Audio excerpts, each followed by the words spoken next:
MBBS BDS degree ছাড়া নামের আগে ডক্টর লেখা যাবে না। হাইকোর্টের রায় না মানলে আইন ব্যবস্থার নির্দেশ। রাজশাহী অঞ্চলে কর্মসূচি প্রত্যাহার। ঈদ ঘিরে নাটোরে ফিটনেসবিহীন বাস মেরামত 20 রোজার পর সড়কে নামানোর প্রস্তুতি। বন্ধের দাবি যাত্রীদের, নির্বিকার মালিক সমিতি ও প্রশাসন।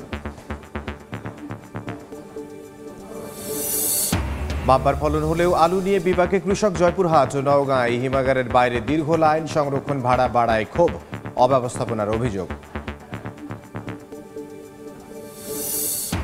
এবং আমের রাজধানী রাজশাহীর গাছে গাছে মুকুল। 10,000 কোটি টাকা বাণিজ্যের আশা। নতুন পাতা আশায় পাবনায় লিচুর ফলন বিপর্যয়ের শঙ্কা।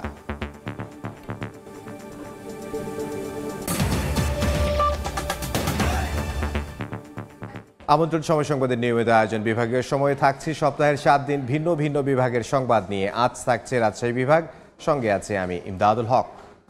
এমবিবিএস ও বিডিএস ডিগ্রিধারী ছাড়া কেউ নামের আগে ডক্টর লিখতে পারবেন না। হাইকোর্টের এমন রায়ে খুশি রাজশাহী অঞ্চলের মেডিকেল শিক্ষার্থী ও চিকিৎসকরা। দীর্ঘদিন আন্দোলনে থাকার পর নিজেদের পক্ষে রায় আসায় কর্মবিরতি ও কমপ্লিট শাটডাউন কর্মসূচি প্রত্যাহার করে নিয়েছেন তারা। ধারাবাহিকভাবে 5 দফা দাবিতে রাজশাহী মেডিকেল কলেজ হাসপাতাল ও বগুড়া শহীদ জিয়াউর রহমান মেডিকেল কলেজ হাসপাতালের ইন্টার্ন চিকিৎসকরা আন্দোলন করছিলেন। নিজেদের পক্ষে আদালতের রায় আসায় উচ্ছ্বাসে ফেটে পড়েন তারা। আন্দোলনের ফসল ঘরে তুলতে পেরে তাৎক্ষণিকভাবে আনন্দ মিছিল করেন শিক্ষার্থীরা। তারা জানান, দেশ থেকে আরও একটি বৈষম্য দূর হলো। আদালতের রায়ের মাধ্যমে ন্যায় প্রতিষ্ঠা হলো। এতে করে দেশের মানুষই উপকৃত হলো। অল্প শিক্ষা তো অনেক ভয়ঙ্করী এবং এটার দায়ভার আমাদের দেশের সকলকে নিতে হবে। আমরা কখনোই চাইনি যে রোগীর ভোগান্তিতে ফেলে আমরা কোনো আন্দোলনে আসি। তাদের প্রতারণা ঠেকানোর জন্য সিভিল প্রশাসন এবং সাধারণ মানুষকে এক হয়ে তাদের বিরুদ্ধে প্রতিবাদ গড়ে তুলতে হবে। এর আগে দাবি আদায়ে ক্লাস পরীক্ষা বর্জনের পাশাপাশি বহির্বিভাগের চিকিৎসা সেবাও বন্ধ রেখেছিলেন ডাক্তাররা। এতে করে দূরদূরান্ত থেকে আসা রোগীরা পড়েছিলেন চরম বিপাকে। হতাশ হয়ে অনেকে মেডিকেলের আঙ্গিনা ত্যাগ করেন। আমরা সুচিকিৎসা, সুব্যবস্থা, জনগণের যে যাতায়াতের ক্ষতি না হয়, আমরা চিকিৎসা পাই। আমরা আজকে এসে ঘুরে যাচ্ছি। আমরা গাইবান্ধা থেকে আসছি বাচ্চা শ্বাসকষ্টের জন্য, এখন ঘুরে ফিরে যাওয়া লাগবে। এত দূর থেকে আসছি, দীর্ঘ 3 ঘন্টার জার্নি। এদিকে হাইকোর্টের রায় সন্তুষ্টি প্রকাশ করে পুনরায় ক্লাস পরীক্ষা ও চিকিৎসা সেবায় ফেরার ঘোষণা দেন ডাক্তাররা। আমরা যে কর্মবিরতি করেছিলাম আজকে থেকে তা প্রত্যাহার করে নিলাম এবং এই মুহূর্ত থেকে আমাদের চিকিৎসকরা রোগীদের কল্যাণের জন্য, রোগীদের চিকিৎসার জন্য আবার মাঠে নেমে যাবে। এর আগে 91 বারের মতো পিছিয়ে দেওয়া হয়েছিল এই রায়ের তারিখ। ফাহরিয়া ফারজানা, সময় সংবাদ। ঈদ যাত্রার জন্য নাটোরের ওয়ার্কশপগুলোতে চলছে ফিটনেসবিহীন বাসের মেরামত। 20 রোজার মধ্যে এসব বাহন নতুন রূপ দিয়ে সরবরাহ করা হবে। সচেতন যাত্রীরা এসব ফিটনেসবিহীন যান চলাচল বন্ধের দাবি জানিয়েছেন। আল মামুনের পাঠানো তথ্য ও রুকনুজ্জামানের ছবি নিয়ে রিপোর্ট।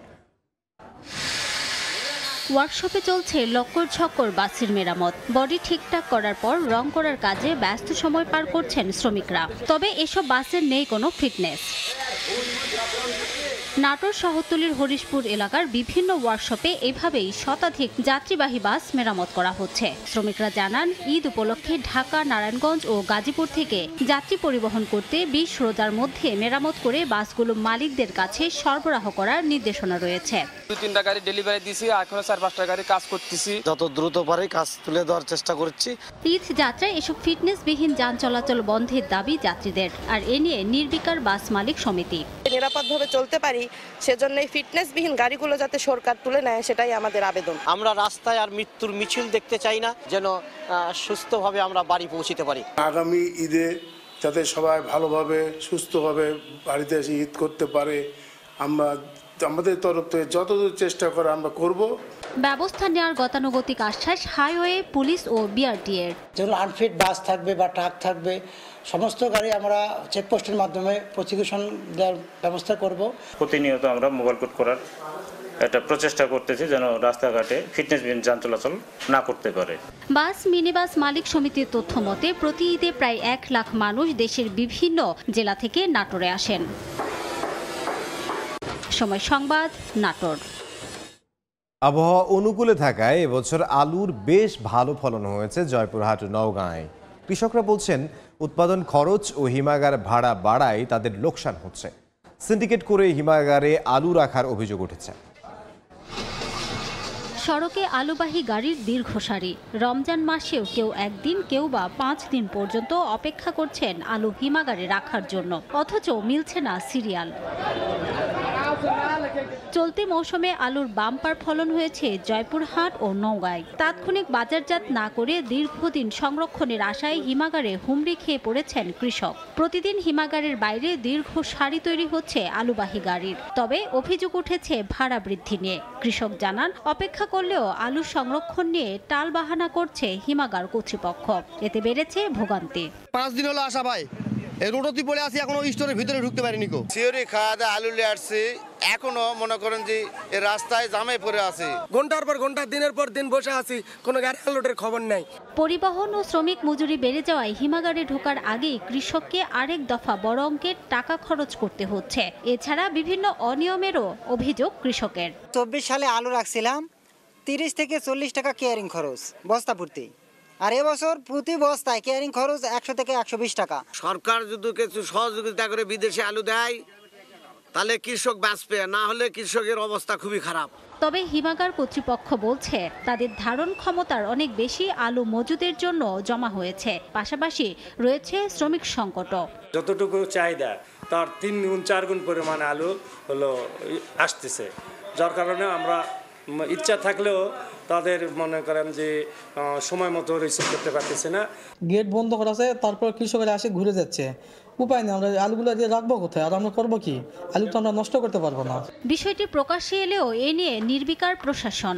যদি কোনো কোল্ড স্টোরেজ কর্তৃপক্ষ এই নির্ধারিত ভাড়ার অতিরিক্ত কোনো ভাড়া কৃষকের কাছ থেকে আদায় করে বা অন্য কারো কাছ থেকে আদায় করে, তাহলে তাদের বিরুদ্ধে আমরা যথাযথ আইনগত ব্যবস্থা গ্রহণ করব। আমরা কৃষক পর্যায়ে আলু সংরক্ষণ করার জন্য দেশীয় পদ্ধতিতে অবলম্বন করে তারা যদি আলুটা সংরক্ষণ করে, ঘরে সংরক্ষণ করা যায়, আমরা সেই পদ্ধতি অবলম্বন করার পরামর্শ দিচ্ছি। কৃষি বিভাগের তথ্য মতে চলতি মৌসুমে জয়পুরহাট ও নওগাঁয় আলু উৎপাদনের লক্ষ্যমাত্রা 15.5 লাখ মেট্রিক টন, অথচ দুই জেলার মোট 27টি হিমাগারে ধারণ ক্ষমতা রয়েছে মাত্র 2,20,000 মেট্রিক টন। রিমো সিদ্দিক, সময় সংবাদ। রাজশাহী অঞ্চলের আমের বাগানগুলো মুকুলে ছেয়ে গেছে। এবছর বেশ ভালো ফলনের আশা করছেন সংশ্লিষ্টরা। পাশাপাশি রফতানি প্রক্রিয়া সহজ করার দাবি বাগান মালিকদের। ব্যবসায়ী নেতারা বলছেন চলতি মৌসুমে বিভাগে প্রায় 10,000 কোটি টাকার আমের বাণিজ্য হবে, আর নিয়মিত সেচ ও কীটনাশক প্রয়োগের পরামর্শ বিশেষজ্ঞদের। সাইফুর রহমান রকি রিপোর্টে বিস্তারিত। দেশের মধ্যে আম উৎপাদনে শীর্ষে থাকা নওগাঁ জেলার বাগানগুলো 2 সপ্তাহ আগেই ছেয়ে গেছে আমের মুকুলে। অনেক বাগানে মুকুল থেকে গুটি হয়েছে। প্রচুর পরিমাণ মুকুল হওয়ায় এবার বাম্পার ফলনের আশা করছেন বাগান মালিকরা। আবহাওয়া অনুকূলে থাকায় একই অবস্থা রাজশাহী ও চাঁপাইনবাবগঞ্জের বাগানগুলোর। মুকুল পরিচর্যায় ব্যস্ত সময় পার করছেন মালিক শ্রমিকরা।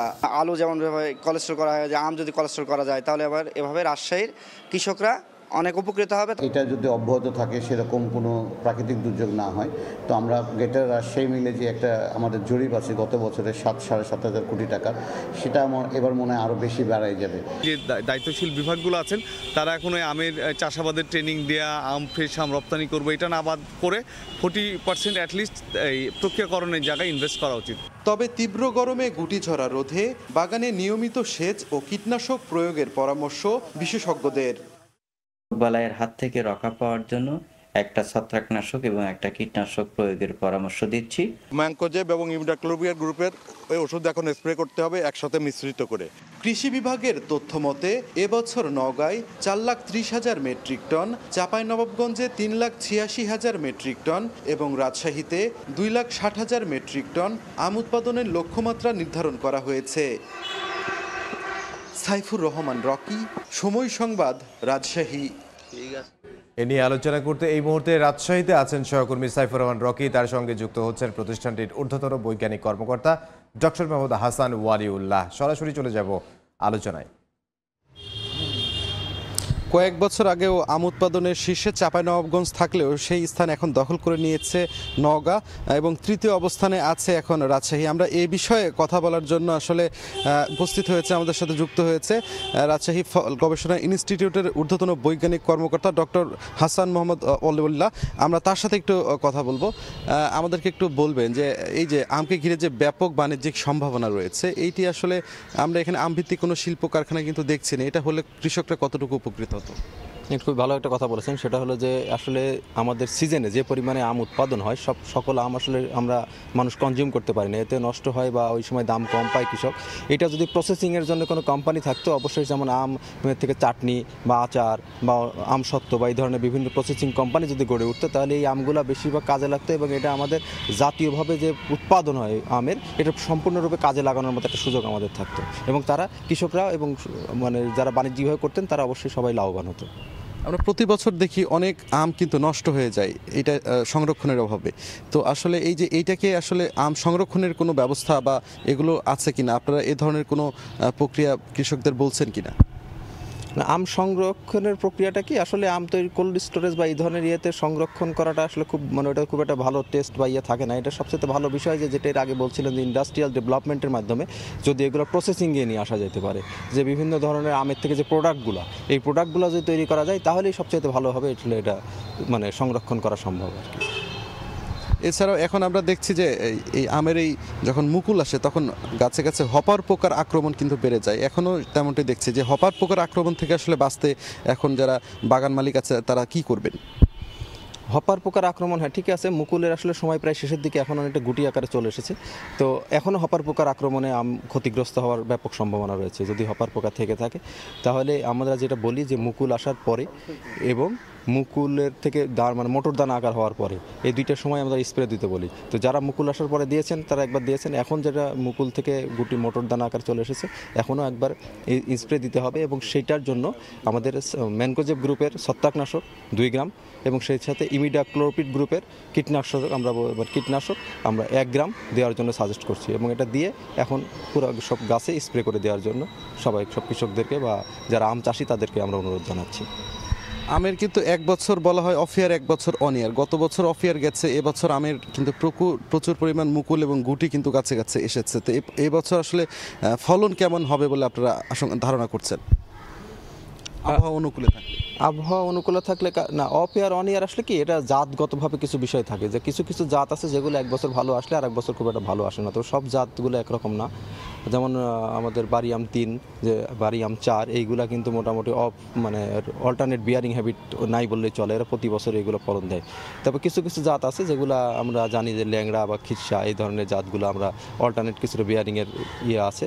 তো এখন গতবার যেহেতু একটু কম ছিল, এবারের মুকুল মোটামুটি ভালো এসেছে এবং আমরা আশা করছি যে ফলনও ভালো হবে যদি প্রাকৃতিক কোনো দুর্যোগ না থাকে এবং আমরা যদি ম্যানেজমেন্টটা ঠিকমতো করতে পারি। যে একটু আগে যেটা বললেন যে হপার পোকা বা রোগবালাইয়ের যে কুয়াশা না থাকার কারণে রোগের উপদ্রবটাও কম থাকবে, তবে হপার পোকার এটা আমরা যদি কন্ট্রোল করতে পারি এবং কিছুটা সেচ আমরা যদি মেনটেন করতে পারি তাহলে আমরা আশা করি যে এবার ফলন ভালো হবে।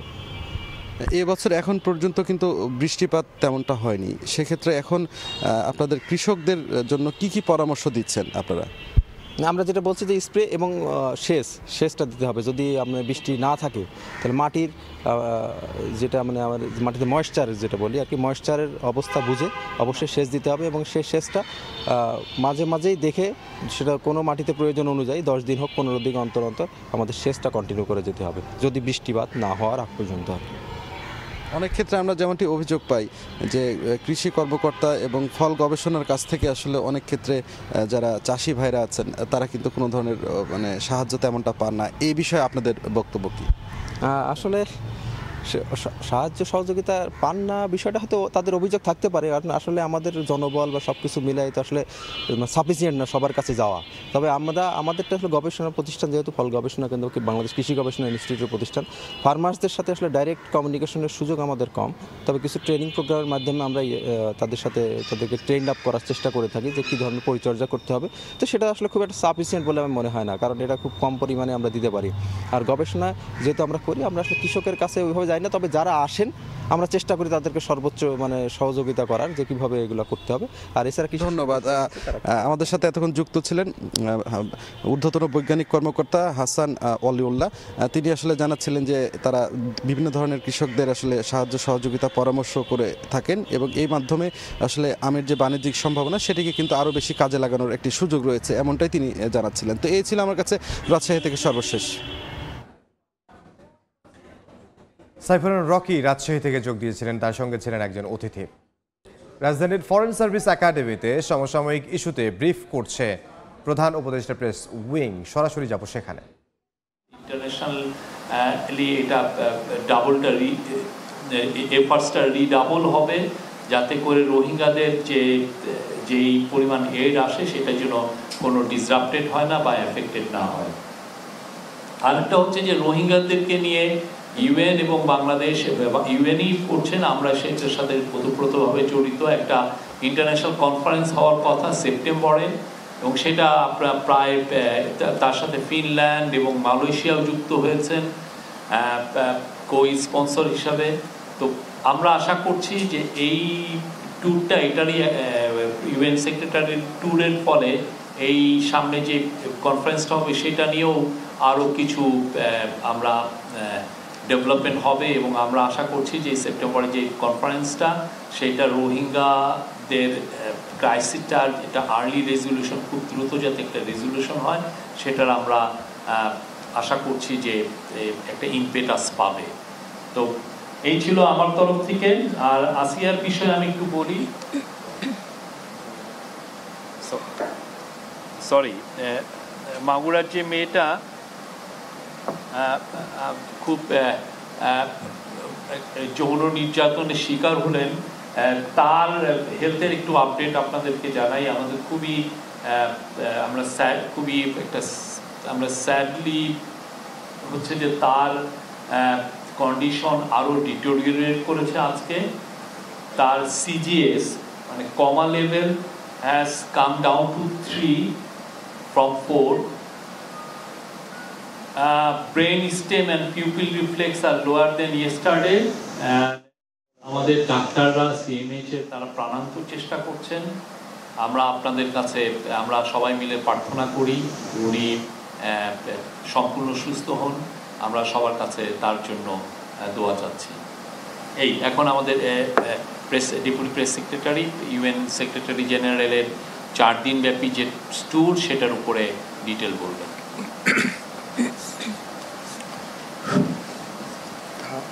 আসসালামু আলাইকুম।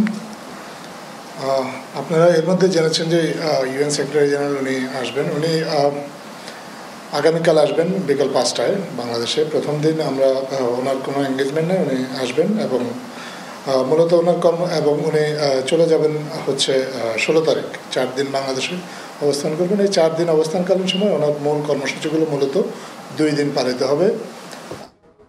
একটি মহল বিএনপিকে দোষারোপ করে জনবিচ্ছিন্ন করার চেষ্টা করছে বলে মন্তব্য করেছেন দলের চেয়ারপারসনের উপদেষ্টা আব্দুল সালাম।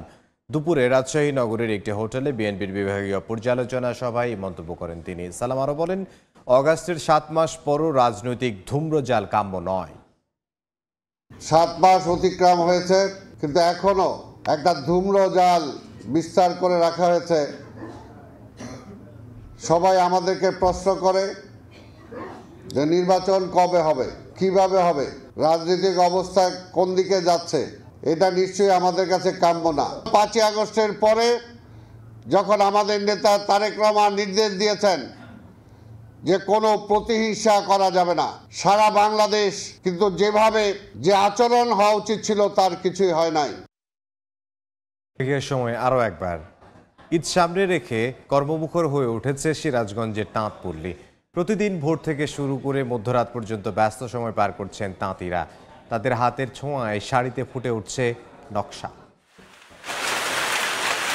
ঈদ এলেই সিরাজগঞ্জের তাঁতিদের ব্যস্ততা বেড়ে যায় কয়েক গুণ। প্রতিদিন ভোর থেকে শুরু করে মধ্যরাত পর্যন্ত তাঁত বুনেটের খটখট শব্দে মুখর থাকে সিরাজগঞ্জের সদর, বেলকুচি, শাহজাদপুর, উল্লাপাড়া ও এনায়েতপুরের তাঁতপল্লী, যেখানে তৈরি হয় নতুন ডিজাইনের জামদানি, কাতান, বেনারসি সহ বিভিন্ন ধরনের শাড়ি। এখানে তৈরি শাড়ি পাইকারদের হাত ধরে চলে যাচ্ছে দেশের বিভিন্ন জেলায়। ঈদের সামনে কাজের চাপ বেশি হয়, তার কারণে আমরা রাত দিন ডিউটি করতে হয়। আমাদের শাড়ি এখন ভালো চলতেছে, মহাজন কাম দিতেছে ভালো, কাজ কাম বেশি করলে আমরা টাকা পয়সা বেশি পাবো। ঈদকে কেন্দ্র করে আমাদের শ্রমটা বেড়ে গেছে, কিন্তু আমাদের এক্সট্রা কোনো বোনাস নাই। বাড়তি কাজ করে আমাদের কষ্ট করে চলা লাগে। তাঁত মালিকরা বলছেন, শাড়ি তৈরির কাঁচামাল, রং ও সুতার বাজার নিয়ন্ত্রণ করা গেলে ঘুরে দাঁড়াবে জেলার ঐতিহ্যবাহী এই শিল্পটি। এমন সময় আসে সুতার দাম বাড়ে, রঙের দাম বাড়ে, প্যালেস পলিস্টারের দাম বাড়ে, আমরা মাল বেচতে পারি না। আমাদের দিকে একটা সরকার যদি একটু দিত, নজর দিত, তাহলে আমরা ব্যবসাটা একটু করতে পারতাম। সিরাজগঞ্জ জেলার 9টি উপজেলায় তাঁত শিল্পের সঙ্গে প্রত্যক্ষ ও পরোক্ষভাবে জড়িত প্রায় 10 লাখ মানুষ। আর জেলায় মোট পাওয়ারলুম ও হ্যান্ডলুম রয়েছে প্রায় 5 লাখ। রিঙ্কু কুন্ডু, সময় সংবাদ, সিরাজগঞ্জ। বিভাগীয় সময়ের শীর্ষ সংবাদগুলো জানিয়ে দিচ্ছে আরও একবার। এমবিবিএস বিডিএস ডিগ্রি ছাড়া নামের আগে ডক্টর লেখা যাবে না, হাইকোর্টের রায় না মানলে আইনি ব্যবস্থার নির্দেশ। রাজশাহী অঞ্চলে কর্মসূচি প্রত্যাহার। ঈদ ঘিরে নাটোরে ফিটনেসবিহীন বাস মেরামত, 20 রোজার পর সড়কে নামানোর প্রস্তুতি, বন্ধের দাবি যাত্রীদের, নির্বিকার মালিক সমিতি ও প্রশাসন। এবং আমের রাজধানী রাজশাহীর গাছে গাছে মুকুল, 10,000 কোটি টাকা বাণিজ্যের আশা, নতুন পাতা আশায় পাবনায় লিচুর ফলন বিপর্যয়ের শঙ্কা।